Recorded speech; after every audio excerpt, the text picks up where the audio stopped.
آخری چیز ہے.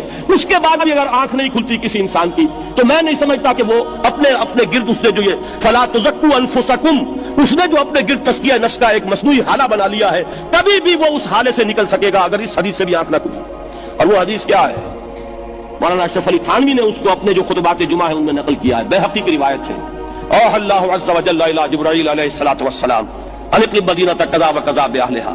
اللہ نے حکم دیا حضرت جبرائیل کو فلاں فلاں بستیوں کو الٹ دو اس کے رہنے والوں سمیت. قال فقال، حضور نے فرمایا، اس پر حضرت جبرائیل نے عرض کیا بارگاہ خداوندی میں، ان فیہا عبدک فلانا لم یعصک طرفۃ عین. پروردگار اس بستی کو الٹ دوں، اس میں تو تیرا فلاں بندہ بھی ہے جس نے کبھی پلک جھپکنے جتنی دیر بھی معصیت میں بسر نہیں کی. اب آپ اندازہ کیجئے، یہ جو ہے نا اپنے آپ کو رگڑنا اور مانجنا اور پوری زندگی رگڑنے میں اور مانجنے میں لگا دینا. ہم بعض بزرگوں کے تذکرے میں سنتے ہیں اتنے اللہ والے تھے کہ ان کا گھوڑا بھی کوئی مشکوک دانہ نہیں کھاتا تھا، اور وہ خود جو ہے وہ انگریز کی عدالت میں بیٹھے ہوئے اور انگریز کی نوکری کر رہے تھے. یہ ہے وہ میکروسکوپک اور مائکروسکوپک کا عدم توازن. طاغوت کی چاکری کر رہے ہیں، انگریز کی ملازمت کر رہے ہیں، انگریز کے قانون کی تنفیذ کے اندر اعلی کار بن رہے ہیں، لیکن ذاتی تقویٰ اور ذاتی نیکی اور ذاتی للہیت جو ہے اس کا معیار یہ ہے کہ ان کا گھوڑا بھی مشکوک چارہ اور مشکوک کھانا نہیں کھا سکتا. یہ ہے وہ عدم توازن، اس کو نوٹ کیجئے گا، جس کو کہ اس حدیث میں محمد رسول اللہ صلی اللہ علیہ وسلم نے واضح کر دیا کہ حضرت جبرائیل عرض کرتے ہیں کہ اللہ فلاں بستی کو الٹ دوں، اس میں تو تیرا فلاں بندہ بھی ہے جس نے پلک جھپکنے جتنی دیر بھی معصیت میں بسر نہیں کی. ذاتی نیکی کا بھی اس سے اونچا کوئی مقام کوئی شخص مجھے اگر بتا سکے تو میں اس کا مرید ہو جاؤں گا.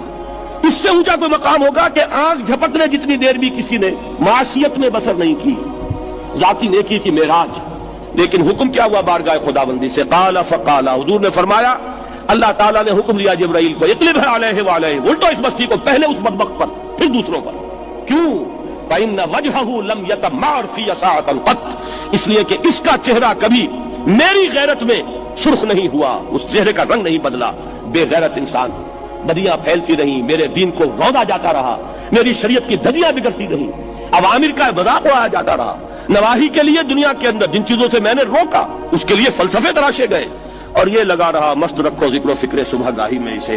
یہ سوائے ذاتی اپنے اس اصلاح کے اور ذاتی تقویٰ کے اور ذاتی نیکی کے اور ذاتی عبادت گزاری کے یہ میدان میں نہیں آیا، اس کا خون نہیں کھولا کبھی، اس کے چہرے کا رنگ متغیر نہیں ہوا، لہذا یہ دوہرا مجرم ہے. یہ ہے وہ تصور جو یہاں پر نوٹ کیجئے. ہاں اس کے یہ معنی بھی نہیں ہے کہ نماز بھی نہیں پڑھ رہے، روزہ بھی نہیں رکھ رہے، اقامت دین کے کارکن ہیں، فرض نماز آ گئی ہے وہ چلی جا رہی ہے، جماعت کا کوئی اہتمام نہیں ہے. اب یہ دو انتہائیں ہیں. ایک انتہا یہ کہ وہ تزکیہ نفس جو ہے اسی میں وہ رگڑنے اور مانجنے کا عمل جاری ہے. ایک یہ کہ اس کا سرے سے کوئی تعلق ہی نہیں، اپنی ذات سے بحث ہی نہیں. کیفیت وہ ہو گئی ہے جو یہود کی آئی ہے قرآن مجید میں کہ تامرون الناس بالبر وتنسون انفسکم وانتم تتلون الکتاب، کیا تم لوگوں کو نیکی کا حکم دیتے اور اپنے آپ کو بھول جاتے ہو؟ یہ دوسری انتہا ہے. پھر وہی بات عرض کروں گا، وہی بال سے زیادہ باریک اور تلوار کی دھار سے زیادہ تیز راستہ ہے جس پہ چلنا ہوگا کہ نہ یہ ہو کہ وہ مبالغہ ہو رہا ہو، اپنی ذاتی اسلام میں تو مبالغہ کی حد تک آگے جا رہے ہیں، اور دوسرے یہ کہ اپنے دین کی تبلیغ و اشاعت، اقامت دین کی جدوجہد، اس کا کھانا ہی نہیں کھولا زندگی میں، وہ کھاتا ہی نہیں کھلا.